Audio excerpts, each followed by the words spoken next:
Now, in this video, we will dive into a real-life historical mystery so wild, so unbelievable.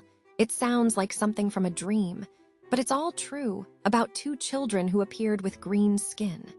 Imagine this. It's the late 1100s, a quiet, sleepy village in England called Woolpit. Life is simple. People know their neighbors, their routines. The biggest excitement might be a new harvest or a market day. But then, one ordinary afternoon, something happened that shattered everything they thought they knew about their world. Something so strange, so bizarre, it still makes people scratch their heads today. Farmers were in their fields just like any other day when suddenly two figures appeared. Not from the village, not from the nearby woods, they just emerged. From a wolf pit, actually, a deep ditch dug to trap wolves, which is how the village got its name. But what truly sent shivers down everyone's spine was their appearance. These weren't ordinary children. These were two kids, a boy and a girl, no older than 6 or 7, and their skin was a shocking, vibrant green. Not just a little greenish tint. No, their skin was undeniably, astonishingly green, like freshly sprouted leaves. Can you even picture that? Green children, appearing out of nowhere. It sounds like a fairy tale, right? But this is a documented historical event, written down by respected scholars of the time. The villagers were, understandably, completely baffled. They brought the children to the home of a local landowner, Sir Richard de Calney, because what else could they do? These kids were not from their world. Their clothes were made of a strange, unknown material. And here's another mind-bending detail. They spoke a language nobody understood. Not English, not French, not Latin, nothing. It was a language completely alien to everyone who heard it. Imagine trying to talk to someone, but their words were just sounds, like nothing you'd ever heard before. It was a profound mystery. These green-skinned children, speaking a secret tongue, were living proof that something truly otherworldly had just stepped into their quiet village. It defied all logic. It defied all common sense. Where did they come from? How could their skin be green? And what was this strange language they spoke? It was like a door had opened from another reality, just for a moment, and these two little beings had slipped through for a long time. The children wouldn't eat anything the villagers offered them. Not bread, not meat, nothing. They looked hungry, they seemed distressed, but they refused all the common foods. Then, by chance, some raw beans were brought into the house. And the children, with a strange, almost desperate hunger, immediately grabbed them. For months, for what seemed like an impossibly long time, raw beans were the only food they would touch. Think about that. Their bodies, accustomed to something completely different, could only process this one specific food. It was another layer of their utter strangeness. It was like they were from a place where everything was different, even the very things that sustained life. Slowly, ever so slowly, they began to adapt. They learned to eat other foods, and gradually, over time, their green skin began to fade. It wasn't a quick change. It was a slow, almost imperceptible shift. The vibrant green slowly softened, becoming more like the natural skin tone of the people around them. But then, something very sad and perplexing happened. The boy, the younger of the two, seemed to weaken. He didn't adapt as well as his sister. And eventually, after a time, he faded away. He was no longer with us. This left the girl as the sole survivor, the only one who could possibly reveal their astonishing story. It was a heartbreaking twist, but it also meant that her experience, her memory, was the only key to understanding this profound mystery. As time went on, the girl continued to learn English. She became more familiar with the world around her, less like an alien visitor and more like a curious, though still very strange, human. And as she grew, as she became more comfortable, she finally began to share her incredible story. And what she told them, well, it sent shivers down spines, even for those who had seen her green skin. She said that she and her brother came from a place she called St. Martin's Land. And this wasn't just any land. She described it as a place where the sun never shone, a place where everything was green. She said there was no actual sun there, but a kind of eternal twilight, a perpetual dimness, like dawn or dusk that never truly broke into full daylight. Imagine a world where the sky itself was always muted, always shadowed. And in this world, according to her, everything was green. The plants, the ground, perhaps even the air itself. It was a place of endless green, bathed in this soft, unending twilight. She explained that they were tending their flocks in this strange, green world when they heard a loud noise, like the ringing of bells. They followed the sound, curious, and suddenly, they found themselves in the bright, sunny world of Woolpit.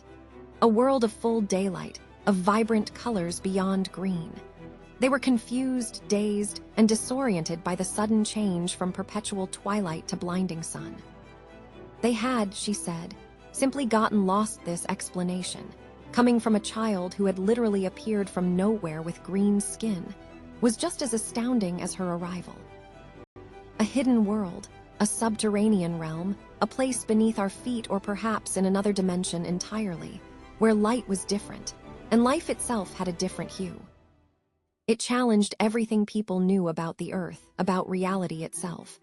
How could such a place exist? Was it underground? Was it another realm, a secret pocket of existence? The concept of a sunless, green land was utterly baffling. It made people wonder if there were other places, other worlds, hidden from our sight, separated by just a thin veil. And remember, this wasn't just a campfire story. This event was written about by two serious historians of the time, William of Newburgh and Ralph of Coggeshall. They weren't writing fiction. They were documenting what they considered to be real events, strange as they were. This adds immense weight to the account. These were educated men, chroniclers of their time, who felt this astonishing event was important enough to record for future generations. They reported what the villagers saw, what the children were like, and what the girl eventually revealed. They weren't making it up. They were trying to make sense of something truly unbelievable. So, what are we to make of this?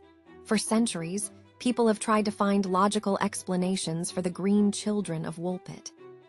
Some theories suggest they might have been suffering from a strange illness.